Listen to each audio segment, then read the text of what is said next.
Para a gente começar a falar de dados, eu gostaria de inicialmente propor uma reflexão. Vamos dar uma olhada em 3 elementos que nós temos na tela nesse instante. Quando a gente vai cortar o cabelo, quando a gente vai na barbearia, a gente não consegue saber de forma antecipada o que vai acontecer. Eu sei, a gente sabe que vai cortar o cabelo, vai fazer a barba, mas de verdade, antes de cada execução, antes de cada vez que você realmente começa a cortar o cabelo, vai até o fim, você não sabe se o corte vai ser bom. Você não sabe se vai sair um corte moderno, um corte retrô, você não consegue antecipar o resultado.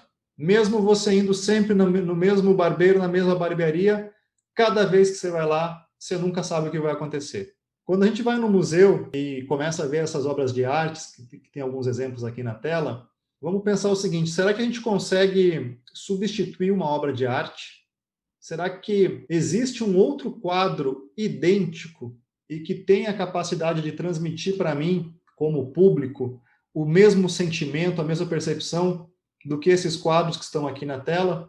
Não tem. Ele acaba sendo um bem único. Então, cada obra de arte é única. Não é possível substituir. O dinheiro não consegue trocar, não consegue comprar uma obra de arte. E, por fim, na terceira foto, nós temos uma iluminação de rua, iluminação pública. Quando tem um poste lá fora, lá na rua, iluminando, essa luz que está lá sendo disponibilizada, ela impede da iluminação que eu tenho aqui dentro para esse webinar continuar funcionando? Ou ela impede a luz que tem aí na casa de vocês, na sala de vocês, de estar funcionando? Ela não impede. Então, quando a gente olha de uma forma bastante direta, 3 tipos de serviços ou bens que eu trouxe aqui na tela, tem 3 características que vão saltar aos nossos olhos. No caso do corte de cabelo, ele é um bem ou um serviço de experiência, que é aquela historinha que eu contei de não tem como saber o que vai acontecer se você não for lá e cortar o cabelo. No caso da obra de arte, ele é um bem único, ele não pode ser substituído. Ou se alguém quiser ser um pouquinho mais técnico, ele é um bem infungível. O dinheiro não consegue substituir este bem. No terceiro exemplo, no caso da iluminação, da eletricidade, ele é um bem não rival. O fato dele estar sendo disponibilizado lá fora, lá na rua, ele não impede que eu também utilize iluminação elétrica aqui dentro da minha casa, aí dentro da casa de vocês. Por que eu estou dando esta viagem nesse começo? Porque aqui tem um ponto de atenção muito interessante. Sabe quem é que tem essas 3 características de forma simultânea? São os dados. Ao trabalhar com dados, nós estamos, ao mesmo tempo, trabalhando com um bem de experiência, que a gente não consegue antecipar o resultado se não fizer o trabalho, com um bem único, porque, por exemplo, o meu conjunto de dados vai dar um resultado diferente do conjunto de dados de vocês. Então, não pode ser substituído.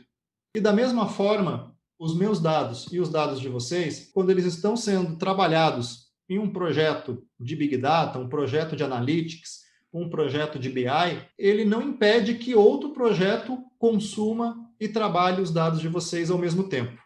Temos 3 características bem distintas e muito presentes, muito características neste tipo de trabalho com dados. E eu estou falando isso do ponto de vista também de um novo posicionamento, ou de uma reflexão até mesmo econômica sobre trabalhar com dados. A gente, algum tempo atrás, ouviu muito falar que os dados são o novo petróleo.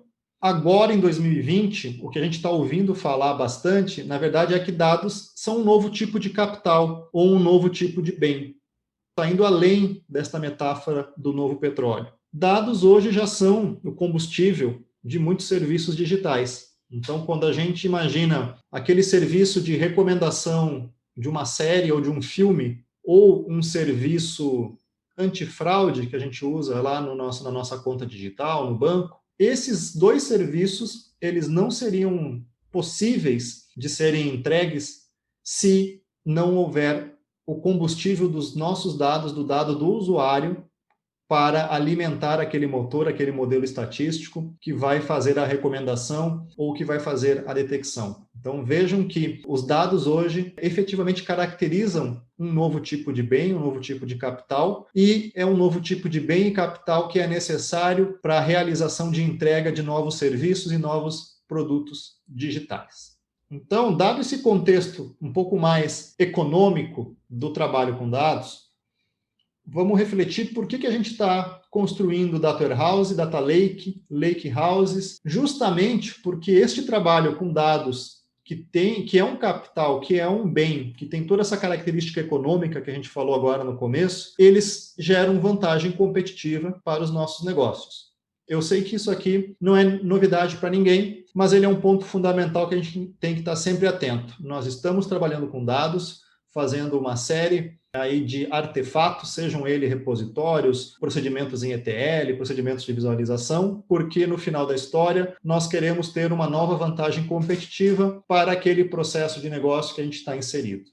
Os dados, eles são realmente um fator de produção para aqueles novos serviços digitais. Então, a gente precisa do dado do usuário para fazer uma recomendação de produto, para fazer uma detecção de uma fraude.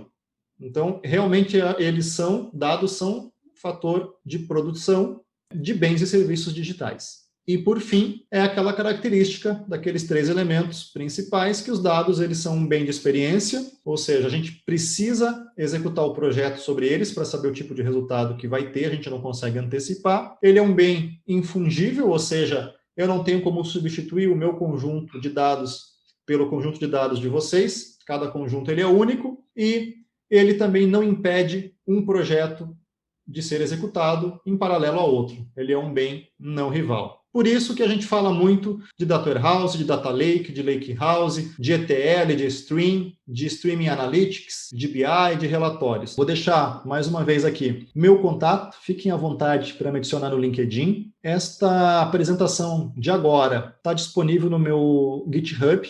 Então, esse QR Code do meio, você consegue já fazer o download desse arquivo. E se você quiser acompanhar a trilha Inovação com Dados em Nuvem, entra no nosso grupo. A gente costuma fazer postagens quase que diárias lá de conteúdos em português, vídeos práticos. Então, você vai encontrar coisa de Oracle Autonomous, de MySQL, de Data Science. E até o nosso próximo evento.